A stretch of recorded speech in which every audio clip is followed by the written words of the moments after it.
Scan for Sovi and straight A's only. Let's go! Critical value questions are way faster than they look because once you spot the chi-square setup, you only need degrees of freedom and significance level.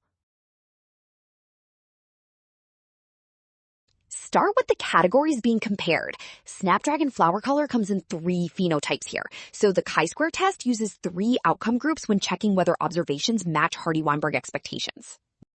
For chi-square goodness of fit, degrees of freedom are number of categories minus 1. So with 3 flower color categories, DF equals 2. Nice and clean. And that drives the critical value choice. Then use the 0.05 significance level and match it with the listed critical value, which gives 3.84, so option A is the closest answer. Well done! Option A, scan now. Trap, rushing signs. Rule, trust given values, and check steps before grabbing the chi-square critical value.